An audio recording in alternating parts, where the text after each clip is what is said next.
on Christmas. There's this idea that Christmas is under threat.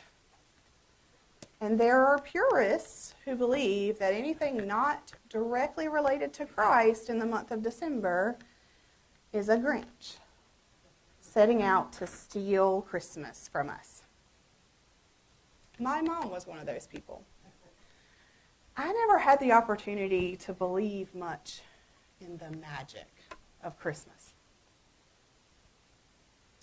Up until Constantine converted to Christianity in 312, Christians were persecuted.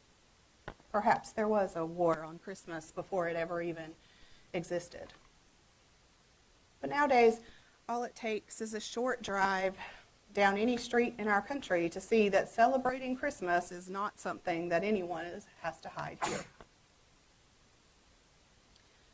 Around 70 years after Constantine's conversion, Emperor Theodosius banned all other religions in the Roman Empire. Pagan temples were either shuttered or converted to churches. But the church had a problem.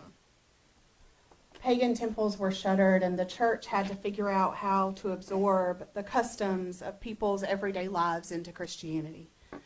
They teach you in seminary that there's the actual text, or, the lessons that the sacred texts teach us.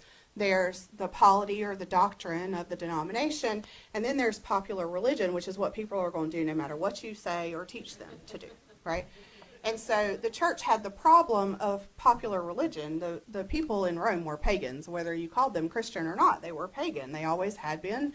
They were going to keep their festivals, etc.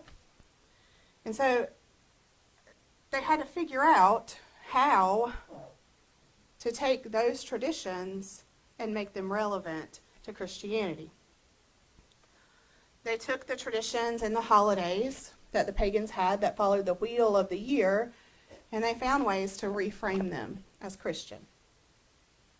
Much of the pagan religions truly were and are science. It followed the seasons and the harvests. It was the way that people understood and celebrated the world around them. This is why sometimes, frankly, their holidays tend to make a little more sense. The winter solstice, or Yule, is a holiday that is ancient. People who lived in the northern hemisphere understood that December 21st or 22nd was the shortest day of the year, meaning the sun was out for the least amount of time, and therefore the longest night. Solstice celebrations were to welcome the sun back. After they made it through this day, the days were going to gradually get longer. They were some of the largest celebrations in the Celtic world because they were seen as a symbol of resilience.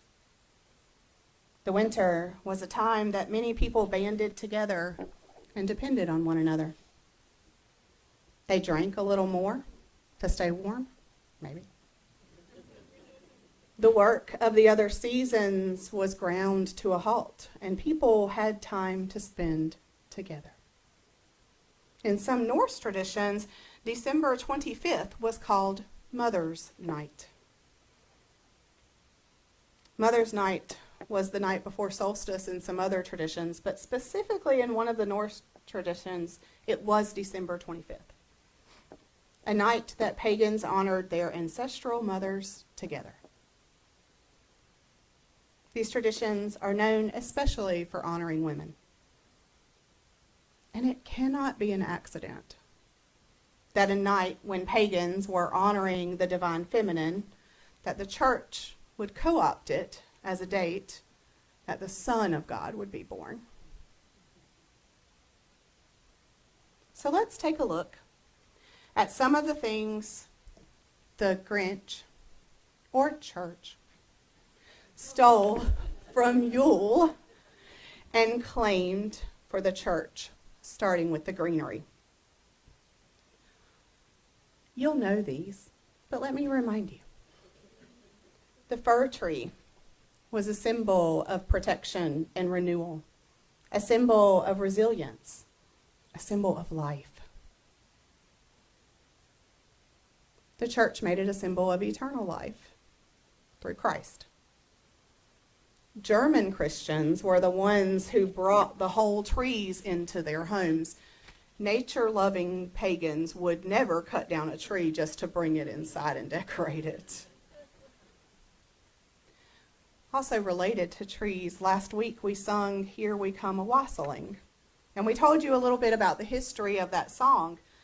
But the word wassail comes from the Old Norse word vesail, or be well. Villagers, pagan villagers, would come together and go to the orchards that were barren in the winter.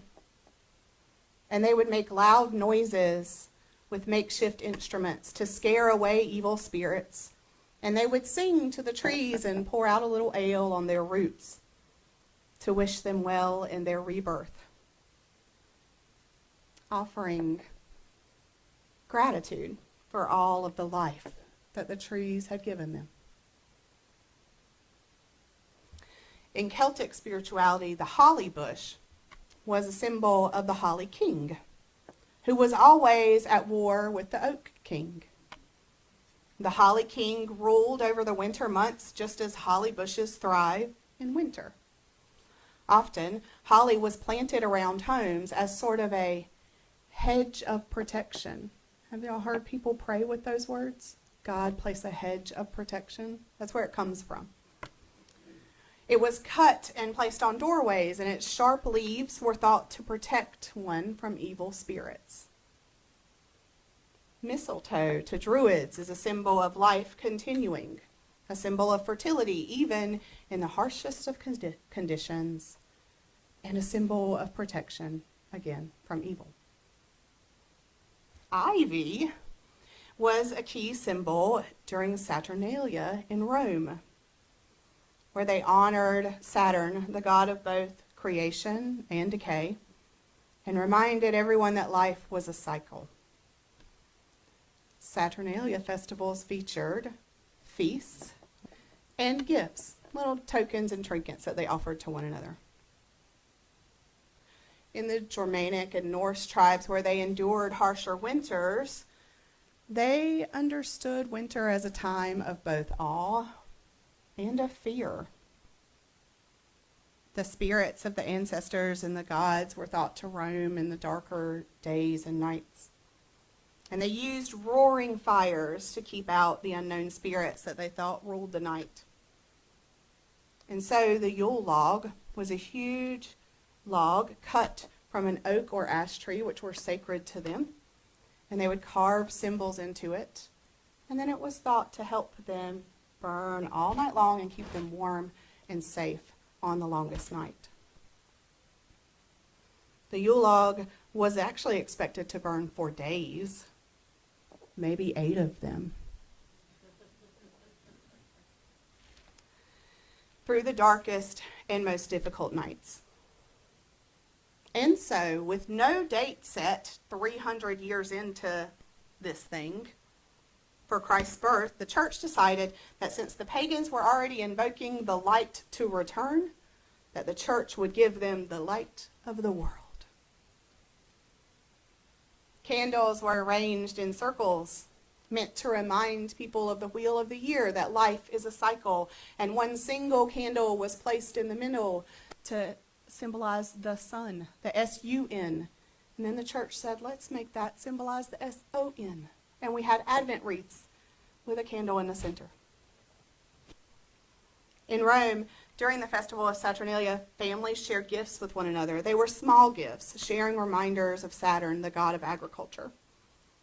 The Norse traditions left out treats of gifts for the spirits that were believed to be wandering in the night. In a time of extreme scarcity, these gifts left out for the spirits were seen as a way of ensuring protection for their families. One of those spirits was Odin. Do you know about Odin? Families left out gifts for him. He was known as the god of wisdom, war, and death. The lore tells of him being a bearded figure, wearing a cloak and a wide brim hat. During the winter months, Odin was said to ride his 8-legged horse in the sky.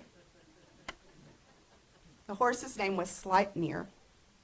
During Yule, Odin would ride over the villages and watch over them, seeing if they were being bad or good, maybe. And children would leave out treats for Sleipnir, and Odin would leave a small gift for them in return. Of course, as Christianity found its way to the Norse people, stories of Odin and even Krampus in the Germanic traditions would be overlain with stories of St. Nicholas, who was a generous and kind Christian bishop. A feast during the winter solstice in the ancient world was an act of protest against the difficulty of the winter months, an act of faith that there is enough. There will always be enough. Enough will come again in the spring. Saturnalia in Rome and Yule festivals in the Norse tribes were a way of reminding one another that though the night is cold and dark, that they are not alone and they will endure together. Now you might be thinking, what's the big deal? 8 reindeer, 8 legs. It's possible to learn this history and also still celebrate Christmas and all live in happy harmony. It is. Except we don't. The war on Christmas phrase itself is proof that we don't remember where these ideas came from. We're calling everyone else the Grinch for stealing our holiday.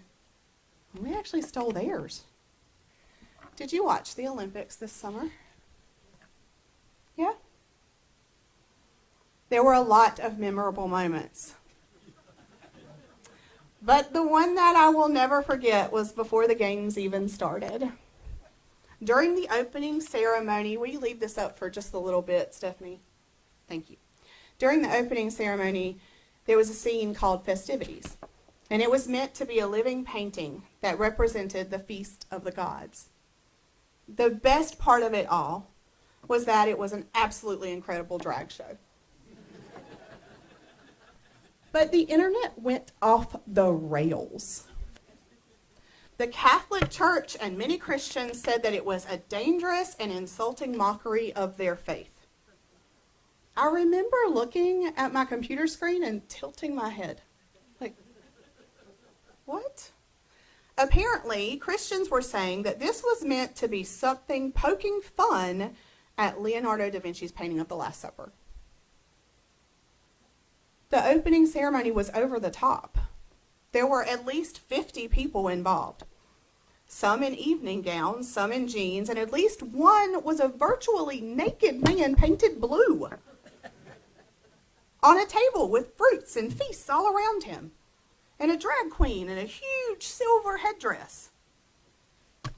The only thing that scene seems to have in common with Leonardo da Vinci's painting is that there is a long table. That's the only thing I see in common. This is what they were actually trying to portray. It's called the Feast of the Gods.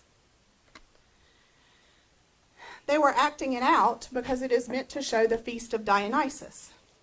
The blue man was supposed to be Dionysus. The queen in the sunburst crown was meant to represent Apollo, the sun god.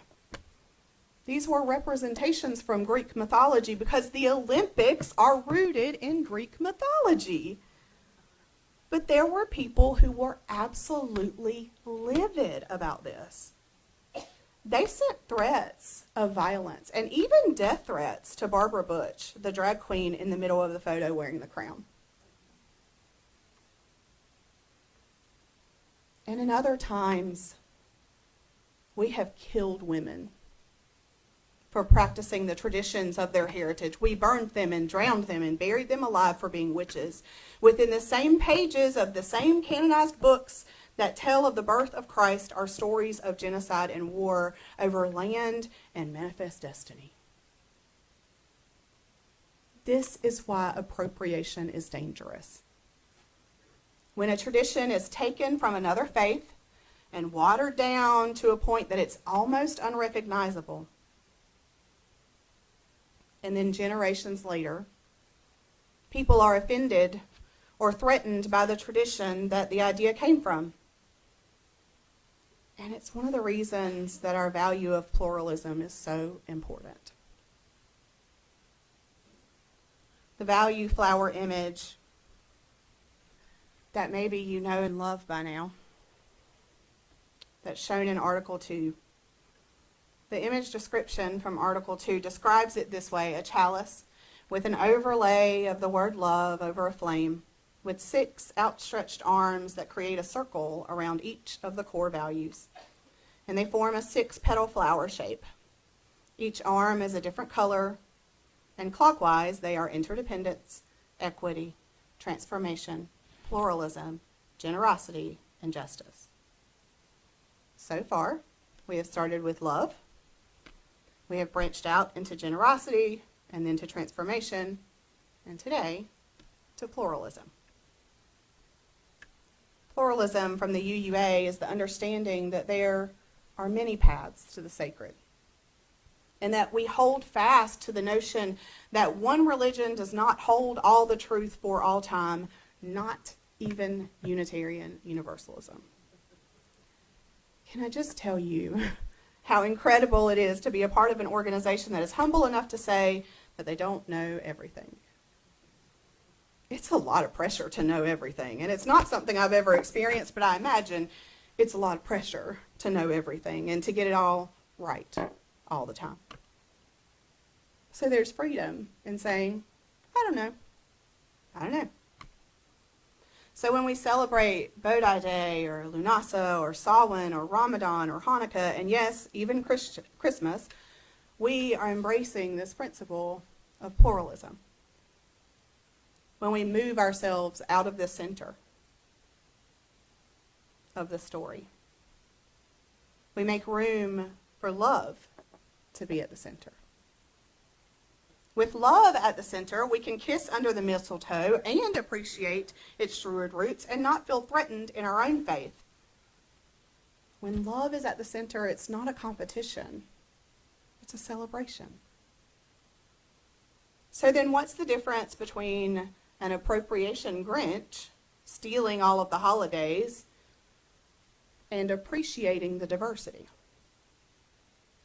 How do we live into this value of pluralism? It's a great question. I would love to tell you. One way is to be open to learning, to seek out the knowledge ourselves. When you're looking back at a tradition that you grew up in and you didn't ever question it, and you start to ask, where did this come from? What are the roots of this? Appropriation is exploitative. It looks for what it can take. Appreciation is generous. Perhaps to celebrate with people and to understand that we don't have to be either or. We can celebrate Christmas and Yule, or just Christmas without being threatened by Yule. Perhaps we can back off the reason for the season signs, or change them to reasons for the seasons instead. To be willing to try to see the world through someone else's eyes. To try not to take things so personally. If someone says, Happy Holidays, for example, they aren't attacking us. They're giving us well wishes. And if we're going to buy or use pieces from another faith tradition or culture, to try to buy them from the people that are members of that faith tradition or culture. And when we buy it or use it, to give them credit for where it came from. Pluralism invites a mindset of both and, rather than either or.